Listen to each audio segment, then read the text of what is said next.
వాళ్ళకు రైతు బీమా కల్పించినాం 24 గంటలు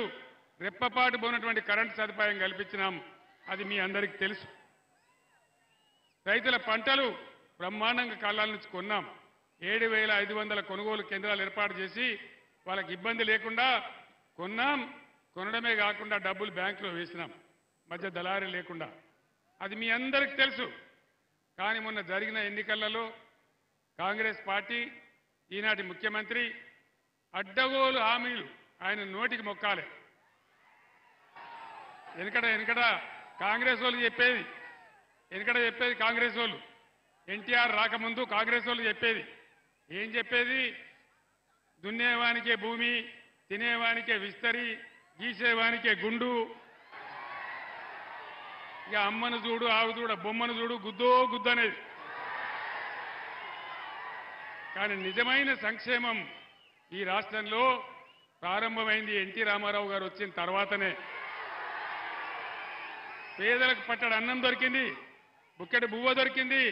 ఆ పుణ్యాత్ముడు పెట్టినటువంటి 2 రూపాయల కిలో బియ్యం ద్వారానే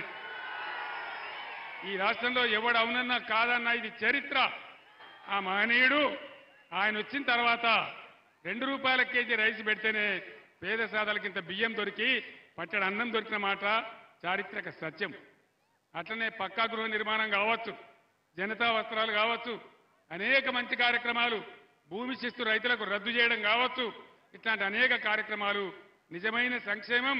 కాంగ్రెస్ చేయలే కానీ ఎన్టీఆర్ కాలం నుంచే అది కొంత ప్రారంభమైంది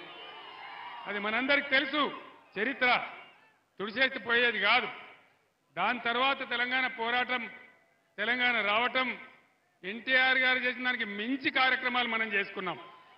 రైతు బంధు కానీ రైతు బీమా కానీ 24 గంటల కరెంటు కానీ బ్రహ్మాండంగా ధాన్యం కొనుగోలు కానీ అన్ని రకాలుగా చేసుకున్నాం ఒక గుంట భూమి ఉన్న రైతు చనిపోతే కూడా వారం లోపల వాళ్ళ ఇంటికి 5 లక్షల రూపాయలు పంపించినాం కళ్యాణ లక్ష్యం పెట్టుకున్నాం ఏం చెప్పినాడు ముఖ్యమంత్రి కేసీఆర్ ఓన్లీ 1 లక్ష రూపాయలు ఇస్తాడు నేను తులం బంగారం ఇస్తాడు తులం బంగారం వచ్చిందా వినబడతలేదు వచ్చిందా తులం బంగారం తుస్సుమన్నది ఇప్పుడు అడిగితే కాంగ్రెస్ కష్టమంటున్నది రైతు బంధు అడిగితే చెప్పుతోని కొడతా అంటున్నది నేను చెప్పిన అయ్యా అట్లా మాట్లాడే మంత్రి గారు నీకు అహంకారం ఉన్నది నీకు కూడా చెప్పున్నది కొట్టడానికి కానీ రైతుల చెప్పులు చాలా బందోబస్తుంటాయని చెప్పిన నేను వాళ్ళు ఒకవేళ అదే తిరిగేస్తే మీరు నశమైపోతారు మాడి మసి అయిపోతారు ఈ అహంకారం మంచిది కాదు అని నేను చెప్పిన నేను మీ అందరిని ఒకటే కోరుతా ఉన్నా ఎక్కడికి పోయింది కరెంటు బ్రహ్మాండంగా 9 నెలలు 9 సంవత్సరాలు రెప్పపాటు పోకుండా అందినటువంటి కరెంటు ఎక్కడికి పోయింది అని నేను మనవి చేస్తా ఉన్నా ఎక్కడికి మాయమైంది కరెంటు కోతలు ఉన్నాయా నిన్న ఒక మాట జరిగింది నేను మహబూబ్ నగర్లో మాజీ మంత్రి శ్రీనివాస్ గౌడ్ ఇంట్లో భోజనం చేస్తూ ఉంటే ఆడ 2 సార్లు కరెంటు పోయింది నేను చెప్పిన కరెంటు పోయింది అని మరి నన్ను ఇబ్బంది పెట్టానని తీసేసిండ్రా లేదా వాళ్ళ అసమర్థతన పోయిందని నేను ట్విట్టర్లో పెట్టిన దాన్ని చూసి ఈ జిల్లాలో ఉన్న ఉప ముఖ్యమంత్రి కరెంటు మంత్రి బట్టి విక్రమార్క ఆయన బట్టి విక్రమార్క కాదు వట్టి విక్రమార్క ఆయన ఏమి స్టేట్మెంట్ ఇస్తాడు ముఖ్యమంత్రి కేసీఆర్ గారు అబద్ధాల కోరు అబద్ధం చెప్తున్నాడు అని చెప్తాడు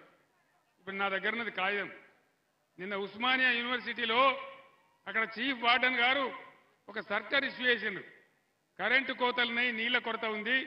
హాస్టల్ మూసేస్తున్నాం మీరు ఇంటికి పోండి అని చెప్పించండి దాన్ని పెట్టి మళ్ళా నేను ట్విట్టర్లో పెట్టి